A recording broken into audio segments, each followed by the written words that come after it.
Radhe Radhe friends, Radhe Radhe spiritual group में आपका स्वागत है। आज मैं आपको कार्तिक महात्म्य का 10वां अध्याय सुनाऊंगी।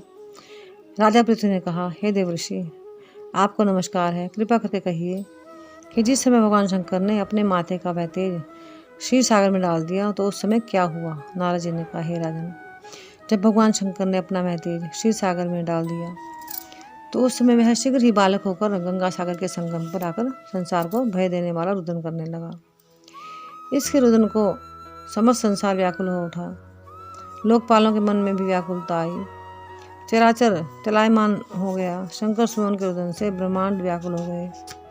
समस्त देवता और ऋषि मुनि व्याकुल होकर लोक पितामह श्री ब्रह्मा जी की शरण में गए। सबने मिलकर श्री ब्रह्मा जी को प्रणाम किया और उनकी स्तुति की। फिर कहा कि हे पितामह, यह तो बड़ा ही भयंकर समय उपस्थित हुआ है। हे महायोगिनी, इसका नाश कीजिए। तब भगवान देवताओं की ऐसी वाणी सुनकर श्री ब्रह्मा जी सत्यलोक से उतरकर उस बालक को देखने के लिए समुद्र तट पर आए। समुद्र ने ब्रह्मा जी को आता हुआ देखकर प्रणाम किया और बालक को उठाकर उसकी गोद में दे दिया। तब विस्मित होकर श्री ब्रह्मा जी से पूछा गया, हे सागर। श्री ब्रह्मा जी ने पूछा, हे सागर, तुम शीघ्र कहो कि यह बालक किसका है। समुद्र ने विनम्र शब्दों में कहा, प्रभु, यह तो मैं नहीं जानता, किंतु मुझे इतना अवश्य ज्ञात है कि यह गंगा सागर के संगम पर प्रकट हुआ है। अतएव इसे जगत गुरु आप इस बालक का जात कर्म और संस्कार आदि कीजिए, इसका जातक फल बताइए। नारद जी कहते हैं कि उधर तो सागर ब्रह्मा जी के गले में हाथ डालकर बार बार उनका आकर्षण कर रहा था। फिर तो उसने ब्रह्मा जी का गला इतनी जोर से पकड़ा कि उसमें उससे पीड़ा होने लगी। ब्रह्मा जी के नेत्रों से आंसू टपकने लगे। किसी प्रकार से ब्रह्मा जी ने अपने दोनों हाथों का जोर लगाकर अपना गला छुड़वाया और सागर से कहा, हे सागर, सुनो, मैं तुम्हारे पुत्र का जातक फल कहता हूँ। मेरे नेत्रों से जो आंसू निकले हैं, इसी कारण से ये जल निकला है, इसी कारण इसका नाम जलंधर होगा।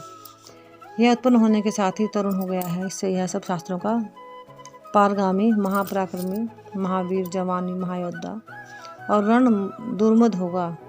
यह बालक सब दैत्यों का अधिपति और भगवान विष्णु को जीतने वाला होगा तथा कहीं भी ना हारेगा। यह भगवान शंकर को छोड़कर सबसे अवध्य होगा। जहाँ से उत्पन्न हुआ है वहीं चला जाएगा। इसकी स्त्री बड़ी पतिव्रता, सौभाग्यशालिनी, सर्वांग सुंदरी तथा परम मनोहर, मिष्ट भाषिणी और शीलवान होगी। नारद जी कहते हैं, हे राजन, सागर में ऐसा कहकर ब्रह्मा जी ने शुक्राचार्य को बुलाकर उनके हाथों से बालक का राज्याभिषेक कराया और आप अंतर्धान हो गए। फिर तो बालक को देखकर सागर बड़ा ही प्रसन्न हुआ और घर आ गया। कितने ही उपाय से उसका पालन पोषण किया, उसको पुष्ट किया। फिर काल ने नामक असुर को बुलाकर उसका वृंदा नाम की कन्या से सविधि विवाह करवा दिया। उस विवाह में बड़ा उत्सव हुआ। श्री शुक्राचार्य जी के प्रभाव से स्त्री सहित जलंधर दैत्यों पर राज्य करने लगा। जय जय श्री विष्णु, जय जय श्री हरि।